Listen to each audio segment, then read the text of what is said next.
Lumpini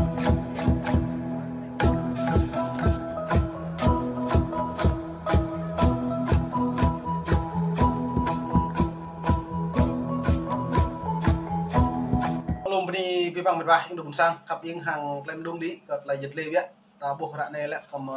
thau le tong mai mak mong klaim hing bing zwan ra ne lum ta klai rung mai mak kat lai dai RFA cho nên lại phải hình mong RFA nó lại nhiều cập nhật lại phải hình cập nhật mong kat lai thứ lai công này doan le tong tang nhu bu mak pro bu yu lai pian nên lại pian này nhiều pre mong pa kéo đây là pian để buộc con này nhưng mà pro đã chập buộc lần chả heo mang hiền pháp nhưng mà bộ luật dân sự nhưng mà bộ luật hành pháp nhưng mà nó là pian nhưng ba gì thứ như giàu bình đẳng như lệ người dân có quyền đấy như lệ dân bàn dân kiểm tra dân dần xem sát lại này bộ như bây dân thọ mà như thực thi hành luật là được bộ công an tự quyết giờ nó nên pro crop nít mong ta cái mà class plan này cả rồi bị plan mà nó class plan đấy tạo bộ này lại hiện tại lu đang mạng xã hội đang chỉ trích lấy bùa đáng bùa công an luôn đạt lại nặng buồn sang tố lứt rắc lứt sang lứt mà lứt để luôn tả nào mà tôi chứ mà hay không được mà nhưng bạn lại nên mày phải xem lăng lại video bé hàng lại dịch lệ gọi về có bộ công an tô lâm rồi đấy hàng nước buồn sang rung rạc cái lại cây đầu này nên làn sóng phản đối từ phía người dân tuy vừa chính thức được áp dụng từ nửa tháng nay nhưng các nền tảng mạng xã hội đã ngập tràn những lời ta thán của người dân về những bất cập mà dự luật này mang lại. Một luật sư đang ở trong nước yêu cầu được giấu danh tính vì lý do an toàn nhận định rằng những phản ứng nêu trên thể hiện sự bất mãn của người dân. Điều này bắt nguồn từ việc để cho các cơ quan hành pháp, đặc biệt là Bộ Công an soạn thảo luật, trong khi cũng chính họ là cơ quan thi hành luật. Tình trạng cơ quan hành pháp viết luật và thi hành luật rất phổ biến ở Việt Nam. Và Nghị định 168 là một ví dụ điển hình cho việc Bộ Công an đã tự ý ban hành mà không lấy ý kiến người dân, không đánh giá đầy đủ những tác động. Dương sẽ lên mức có là đoạn về lại Bộ Công an như tự ý mang luật bộ màu thông qua núi buồn sang. Rất là nhiều bộ màu chắc là buồn sang lâu có tôi lời như càng nhạc chứ bây lại dân chủ lại chứ bây dân bản này kẹo tôi như lệ bíp vàng Cộng hòa xã hội chủ nghĩa Việt Nam xong chứ bây hòa chứ bây dân chủ lại và lúc Nguyễn Phú Trọng trổ tiếp tuy như lệ bình nhiều công chức nhà nước đại tội của dân như lệ xong ra đây như thực hành luật này lại thực thi luật như bạn nhưng mà nhiều đại tội của dân nhô là vua của dân tôi là gì càng bạn tôi là gì càng prai nhất như hắn này làm cha đập người ta mà hắn này đã buồn sang đầy gà là rung của mắt nó ta đã buồn sang đầy gà là rung giữa cất lại ta với chịu trong từ người doan đâu doan đơn mạng thế này mà bạn thêm quan tâm với nào buồn sang mong mạ hay để nào lùi ra mà sẽ sang sẽ để sẽ cho nên ban hành luật như thông qua là buồn sang mà bây giờ riêng là nước buồn sang này lút lại hiện rằng chặt ngào rằng chiến tích cả đảng cộng sản Việt Nam như thực thi một quyền con người đâu ca bố lễ quyền con người quyền bình đẳng trong nội bộ đảng cả mò lắm không là quyền sở hữu của bộ luật thì cắt mò lắm không con nào là duy nhất chỉ cần ở trường công an như tự quyết cấp giữ gần thầu con nào cấp trên để cho đảng phải thực thi luật nhưng mà thao ốt lại luật như này á có trả lời rung nạ buồn sang rung rằng một điểm nào tập mệt lũ khảo dọn lại phen như này nếu mày xem trang bịa登lại video mình bạn rằng nó bục dần mừng đi bắt có trả lời nhiều u khảo lê tưng hàng lấy tập nắng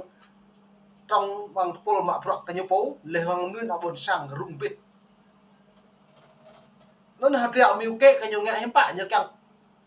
lấy cái đáng hạ bật như càng bọc lứt chẳng nhiều bục lạt nó là hay là brave là thì mong đi bạ lon trên bộ nó những bạn nhiều rồi với nhiều khi là con Trung Quốc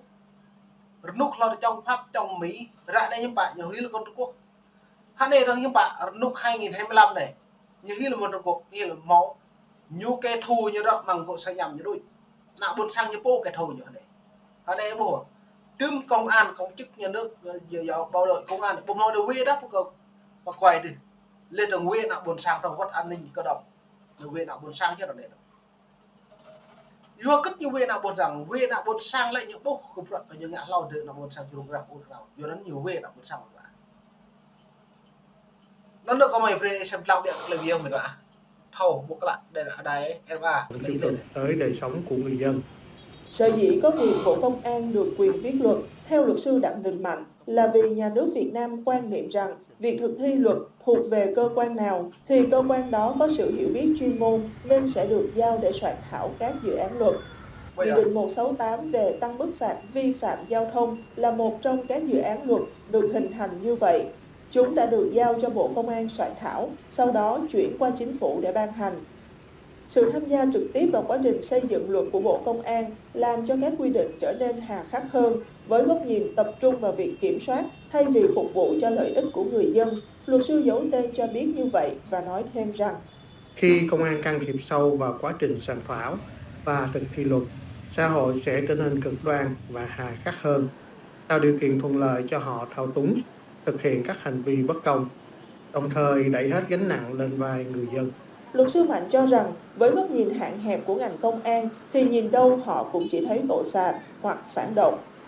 Do đó chúng ta sẽ thấy trước khả năng luật pháp do Bộ Công an soạn thảo sẽ ngày càng hà khắc, đặt nhân dân vào vị thế như là tội phạm chứ không phải là đối tượng để phục vụ nữa. Bài thơ Hưng Yên bay lên ca ngợi tộc. Dùm sẽ nôn mức có là nạ buồn sàng lệ ra này lại bồi dự công chức nhà nước trình như giáo kê thủ. Nó đây phải đáng Cộng sản Việt Nam hay này lại nạ buồn sàng trình kê thủ kịch. Dùa kết lại. Lào như là Mỹ, lên Trung Quốc, lên Trung Frank như là kê thủ rồi nhủ. Ra đây chứ bạn nạ buồn sang hàng nhiều lại chính. Nhiều là nạ buồn sang kê thủ mà nạ buồn sang là nhiều kê thủ mà. Chính thôi mừng đi mà nạp ta bồi nhiều vật kê. Như bức ngạn ra nhiều bộ. Nó nè, lần chặt Việt Nam vô cất tùm lộ thôn nó lại là vì bỏ thao đi bia đó chỉ. Lên chỉ lên căn máu, tổ ngạ là mót. Lấy bức cái nào buồn sang tài nhiều quan po nhìn nào chặt đi nào chặt này nó cầu nó mạ rục mạ video mạ anh đi nào buồn sang đi gà đã độ. Nó mạ bạc chặt nhiều càng du nưỡi nào buồn sang đi gà đã bố. Ngạ với chỉ lên, muốn ngạ sang một bà tử chứ bạn. Lực sang một bà tử mà ngạ chỉ lên lực lên mà. Duat nó như cất lại rồi nó lại có pi bằng pro pre xem lăng lại pi ông để buồn sang mình vá hàng lại doan rồi rung mừng đi nạp dụ một được chặt bởi thì nó chặt được người được bộ nó nát lại đây gà là bộ lại tu phao làm lực lúc sạp lần năm thôn từ bộ được lâu được lại tu lấy gà rồi nhiều lâu đi doan biểu cũng hẹp doan nhiều canh bao thế cả đáng cộng sản Việt Nam ca bông hẹp bẹo tôi đang hẹp bẹo nó là buồn sang những mô mạo bây giờ từng nữa ngạ serban ban pokok nuôi làm chặt được người đây cả bộ càng nhắc là nhiều xong hếtria phun rõ lên được pol mạ pro cùng có bộ càng pre ngã ô nó lần này cơ hội nào buồn sang đây cả xem lăng nằm lệ lục đi nhô pro đi nhô pre nhìn lệ lăng đi nhô plat đi nhô ta gặp lăng gặp nhiều rồi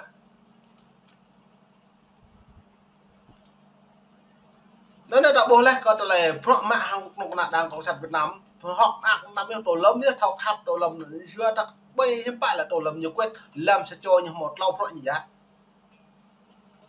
nó là để đồng bình đang trong nội bộ nhố bố lên bằng phun như bộ đầu kèm prung hay là nhố lên nào buồn sang hàng prung hàng trong nội bộ nhố nội bộ như prung hàng cũng nè dưới nó lấy cũng này như prong này pi bằng làm chặt Việt Nam này tổ lâm biết prong pi bằng lau đi lại nguyên phú độc này nguyên phú độc gì này này tổ lâm đến tổ lâm này là những bạn như tí quyết thì ta những bức càng mức không phù lần ta nên mà về xem làm việc là phép được